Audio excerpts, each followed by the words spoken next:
성훈 오빠, 솔직히 말해서 시어머니는 너무 옛날 분이야. 연금도 없고 가진 것도 없으신데 앞으로 누구 보고 책임지라고 하는 거야? 아파트 현관 앞 복도에 도착했을 때 문틈으로 익숙한 목소리가 들려왔습니다. 평소보다 약간 들뜬 하지만 날카로운 며느리의 말투였습니다. 안녕하세요. 저는 강원도 원주에 살고 있는 68세 김명자라고 합니다. 남편 없이 분식집 하나 붙잡고 평생을 살아왔습니다. 부끄러운 줄 알면서도 오늘만큼은 제 속마음을 처음으로 꺼내어 보여드릴까 합니다. 혹시라도 이 이야기가 여러분께 작은 위로가 된다면 좋겠습니다. 구독과 좋아요, 알림 설정도 부탁드리고 끝까지 제 사연 함께 들어주시면 정말 감사하겠습니다. 저녁 장사를 마치고 시장에서 돌아오던 날이었습니다. 분식집 문을 닫고 남은 재료를 싸들고 오랜만에 아들 집에 들렀죠. 아파트 현관 앞 복도에 도착했을 때 문틈으로 익숙한 목소리가 들려왔습니다. 평소보다 약간 들뜬 하지만 날카로운 며느리의 말투였죠. 건강한 게 중요한 게 아니고 언제까지 장사만 붙잡고 살 수 있냐는 거지. 요즘 누가 시부모 모시고 살아요. 우리 엄마, 아빠도 알아서 다 해주시는데. 아들의 대답은 작고 기운이 없어 보였죠. 뭐 그냥 엄마가 알아서 하시겠지. 아직 건강하시잖아. 나는 순간 현관 앞에 얼어붙은 것처럼 서 있었습니다. 내가 이 나이 먹도록 이런 말까지 들을 줄은 정말 몰랐죠. 결국 문 앞에 놓인 장바구니만 내려놓고 발걸음을 돌렸습니다. 그런데 순간 뒤에서 또 들려오는 말에 다시 걸음을 멈췄습니다. 아무래도 우리 시어머니는 어릴 때부터 배운 것도 없고 이런 분들은 나중에 더 힘들어진다더라. 나는 솔직히 오빠가 엄마 모시자고 하면 진짜 곤란할 것 같아. 솔직히 우리 딸내미 학원비에 집 대출에 앞으로 오빠 월급만으로도 빠듯해. 그 말 한마디 가슴이 쿵 내려앉았습니다. 평생을 아끼고 또 아끼며 살아왔는데 자식에게조차 짐으로 느껴지는 그 순간 마음이 허물어지는 것 같았습니다. 나는 그날 밤 집에 돌아와 냉장고 문을 열다 멈칫했습니다. 아무도 없는 부엌, 늘 차갑게 식어 있는 저녁 밥상. 잠시 젊은 시절이 떠올랐습니다. 시장 한복판, 분식집에서 하루 종일 떡볶이, 국물을 휘저으며 우리 엄마는 최고야라고 외치던 꼬마 성훈이 엄마, 언제까지 장사할 거야? 우리 이제 좀 편하게 살면 안 돼? 아들 성훈이의 무심한 질문이 자꾸만 마음속을 파고들었습니다. 휴대폰을 들고 한참을 망설이다 딸 지연이에게 메시지를 남겼습니다. 잘 지내지? 엄마가 너희들 걱정 안 하게 잘 살고 있어. 너무 걱정 마라. 몇 분 후 딸에게서 답장이 왔습니다. 엄마, 나중에 시간 나면 연락드릴게요. 너무 무리하지 마시고 평생을 바쁘게 살아왔지만 문득 내 인생이 어디로 흘러가고 있는 건지 이제 남은 게 무엇인지 모르겠더군요. 며느리 지혜의 말이 계속 귓가에 맴돌았습니다. 아무것도 가진 것 없는 시어머니, 우리 집이 짐질까봐 겁난다.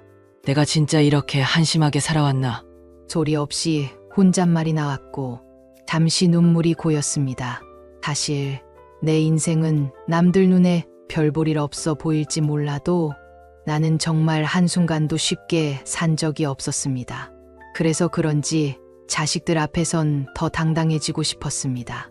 하지만 현실은 녹록지 않았죠. 아무도 내 마음을 몰라주는 이 밤.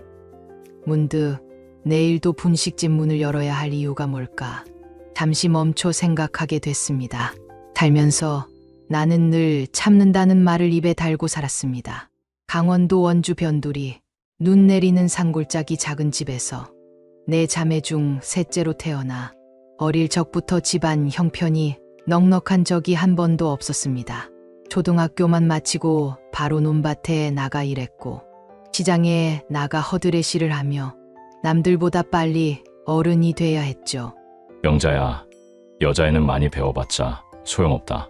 아버지의 그 말에 마음 한편엔 늘 내가 무언가를 꿈꾼다는 죄책감이 따라붙었습니다.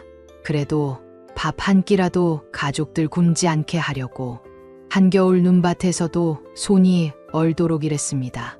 20살 무렵 시장 구석진 곳에서 분식집을 시작했습니다.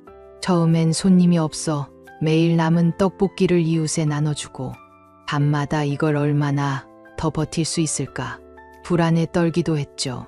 하지만 시장 사람들이 명자야, 네가 한번 해보면 잘 될 거야. 격려해주며 내게 힘을 줬습니다. 작은 용기와 손맛 덕분에 하루 이틀 손님이 늘고 시장 끝자락 분식집 간판이 조금씩 알려지기 시작했죠. 그 시절 남편을 만났습니다.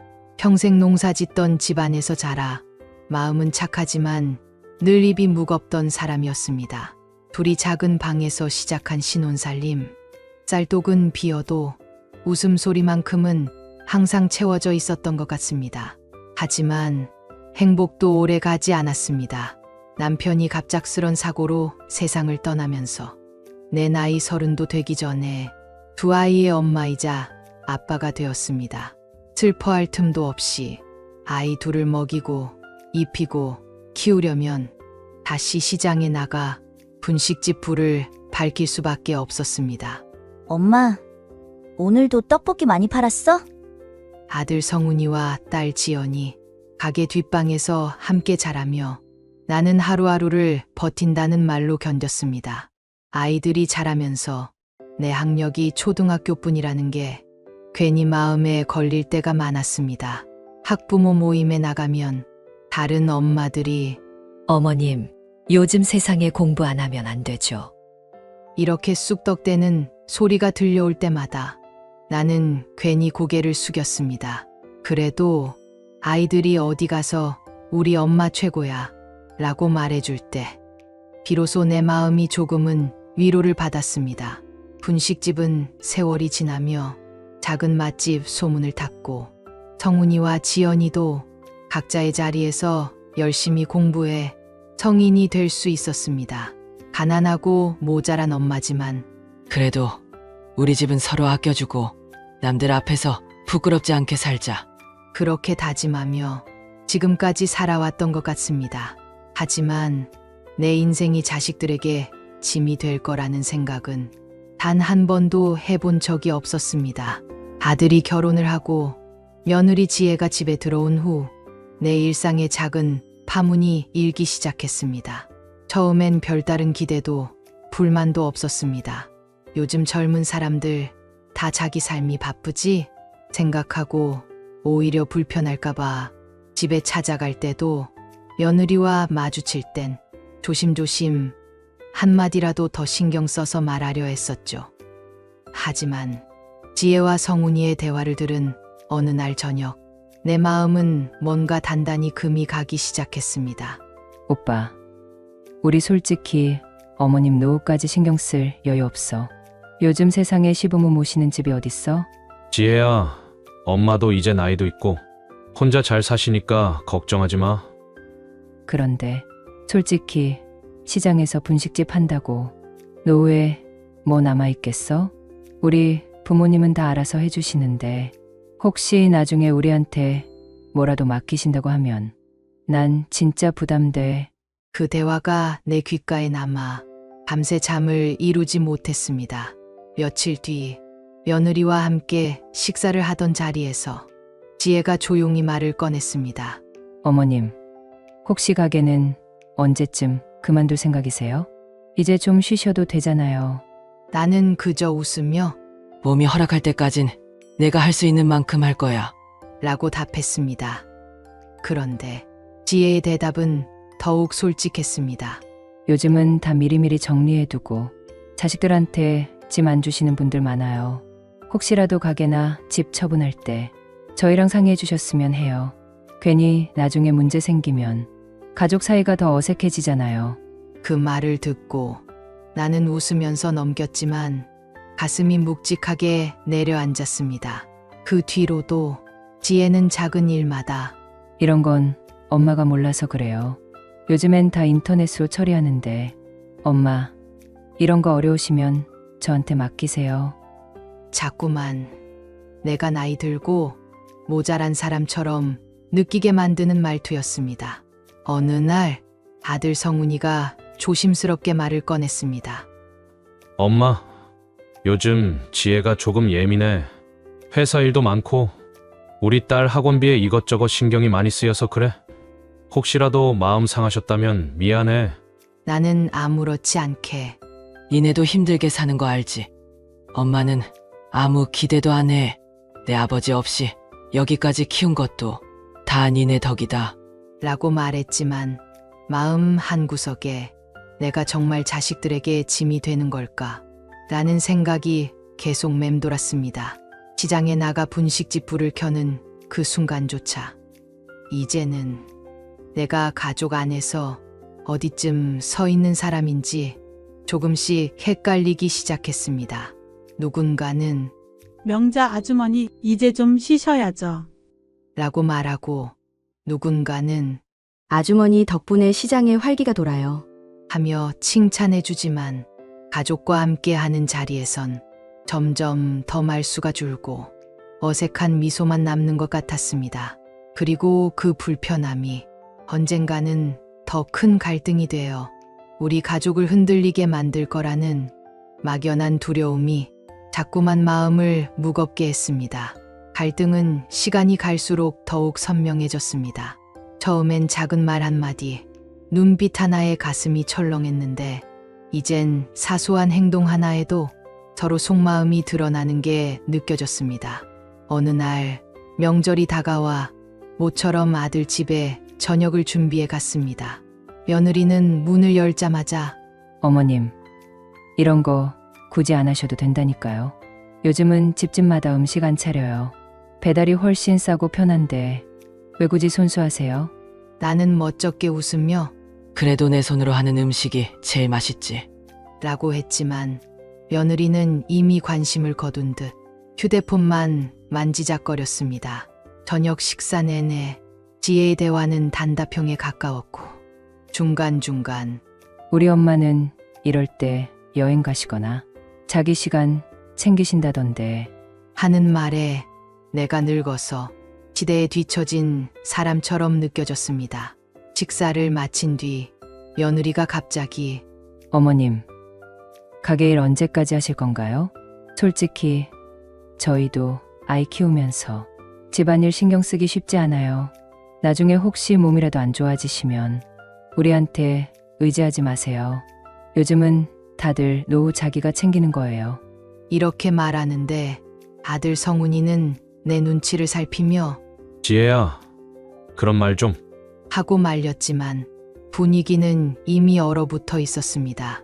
내가 아무 대답도 못하고 가방을 챙기는데 지혜가 마지막으로 어머님, 저희도 인생이 있고 엄마 아빠 챙길 일도 많으니까 앞으로 가게나 집 처분하실 일 있으면 미리 우리랑 상의해 주세요. 괜히 뒤늦게 얘기 나오면 우리 곤란해져요. 나는 고개만 끄덕였습니다. 집으로 돌아오는 길, 시장 거리가 어둑해질 때까지 한참을 혼자 걷고 있었습니다. 가게 불을 켜고 손님 1명, 2명을 맞이하며 내가 이 나이에 왜 이렇게 외롭고 쓸쓸한 걸까? 자꾸만 마음속에 물음표가 쌓였습니다. 며칠 뒤 분식집에 단골 아주머니가 찾아와 아주머니, 며느리하고 무슨 일 있었어요? 얼굴이 어두워 보여서. 하고 물었습니다. 나는 그냥 별일 아니에요. 나이 들어가면 다 이런 고민하는 거지. 라고 대답했습니다. 이후로 집에 전화해도 지혜는 자주 전화를 받지 않았고 아들도 엄마, 요즘 지혜가 회사 일 때문에 예민해. 괜히 신경 쓰지 마. 하고 넘겼습니다. 혼자 가게를 지키며 나도 이제 정리할 때가 온 걸까? 라는 생각이 점점 커졌습니다. 누구에게도 쉽게 말하지 못했던 그 쓸쓸함과 나이 듦에 대한 두려움이 그때 내 안을 가득 채우고 있었습니다. 그날은 유난히 가게 문을 닫기가 싫었습니다. 어두워진 시장 골목, 간판 불빛이 마지막 남은 온기처럼 느껴졌죠. 내가 힘들 때마다 이 공간에서 울고 웃고 버티며 평생을 지켜왔던 것들이 이제는 손에서 천천히 멀어지는 느낌이 들었습니다. 며칠 전 방송에서 내 분식집이 원주 명물로 소개되면서 갑자기 손님이 몰렸습니다. 영자 아주머니, 방송 잘 봤어요. 진짜 여기 떡볶이 한 번은 먹어봐야죠. 낯선 손님들로 가게가 북적거렸지만 나는 왠지 모를 허전함에 일 끝나고도 한참을 앉아 있었습니다. 그날 밤 아들 성훈이와 며느리 지혜가 가게로 찾아왔습니다. 예전과 달리 두 사람의 태도가 너무나 달라져 있었습니다. 어머님, 진짜 가게 이렇게 잘 될 줄 몰랐어요. 혹시 가게 확장할 생각 있으세요? 저희가 도와드릴 수 있는데 이런 자리는 잘 안 나오잖아요. 혹시 건물주랑 친분 있으면 저희가 대신 알아봐 드릴 수도 있어요. 내가 무슨 말을 해야 할지 몰라. 그냥 이대로가 좋아. 기재일도 그만둘 생각이고 내 손맛을 아는 손님들한테 천천히 작별 인사나 하려고. 라고 조용히 말했습니다. 지혜는 어머님, 이런 기회 자주 오는 게 아니에요. 요즘엔 밀키트 만들어서 인터넷으로 팔기도 한다던데 아무래도 저희가 도와드려야. 나는 그 순간 마음속에 있던 결심이 단단해졌습니다. 며칠 뒤 가게를 오래 도와주던 종업원에게 이젠 내가 이 가게를 이어가면 좋겠다. 내가 아들, 며느리한테는 안 줄 생각이다. 조용히 말했습니다. 종업원은 눈물을 글썽이며 아주머니, 정말 감사했어요. 라고 했고 나는 미련 없이 가게 명의와 비법을 모두 넘겼습니다. 그리고 집도 정리해서 멀리 떨어진 작은 전원주택으로 이사 가기로 했습니다. 아들과 며느리에게는 앞으로 연락 자주 안 해도 돼. 나는 나대로 살 테니 너희도 너의 삶에 집중해라.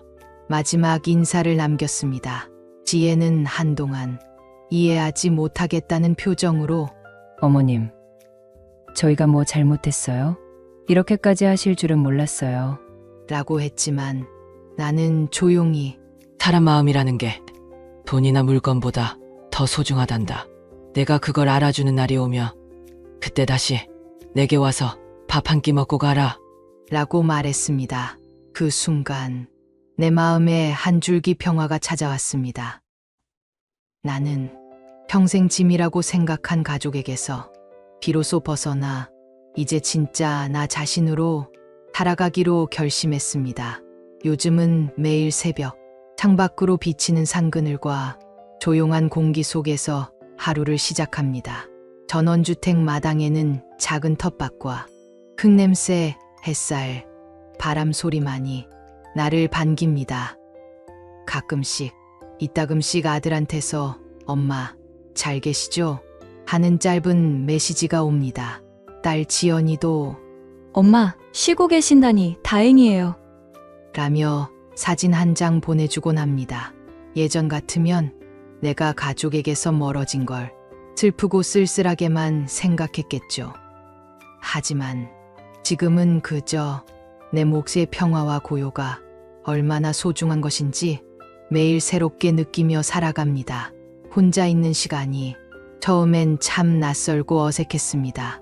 분식집 불 켜고 손님 맞이하던 그 시끌벅적한 시장 풍경이 눈앞에 아른거릴 때면 괜히 눈물이 핑 돌기도 했죠. 하지만 이제는 그 모든 날들이 내 인생에서 가장 빛나던 순간이었다는 걸 알게 됐습니다. 내가 내린 선택, 내가 지켜온 자존심, 내가 용기 내어 내려놓은 인연까지 모두가 결국 나를 지키는 힘이 됐습니다. 살아보니 가족이란 건 항상 가까이 있다고 해서 내 마음을 알아주는 건 아니더군요. 언젠가 나를 짐처럼 여기던 사람들조차 자기 삶의 무게를 견디느라 그럴 수밖에 없었다는 걸 이제는 이해하게 됐습니다. 그래도 한때는 미워했던 며느리도 자식을 키우며 어떤 날엔 내 마음을 조금쯤은 알아줄지도 모릅니다. 이 영상을 보고 계신 여러분도 혹시 가족 때문에 외롭고 상처받고 마음이 무너진 적 있으신가요? 혹시 그럴 때가 있다면 부디 내 마음을 가장 소중히 여기며 살아가시길 바랍니다. 누구에게나 쉬운 인생, 쉬운 가족은 없습니다. 힘들 땐 스스로를 꼭 안아주고 내가 나를 위로해주는 용기도 가끔은 필요하다는 걸 이제야 깨닫게 됐습니다. 저도 여러분께 작은 응원이 되었으면 합니다. 혹시 이야기 들으시면서 비슷한 경험이 있거나 가슴속에 남은 상처가 있다면 댓글로 여러분 마음을 함께 나눠주셨으면 좋겠습니다. 구독과 좋아요, 알림 설정까지 꼭 부탁드릴게요. 언제나 여러분의 삶에도 따뜻한 위로와 평화가 깃들기를 진심으로 바랍니다. 지금까지 긴 이야기 들어주셔서 정말 감사합니다.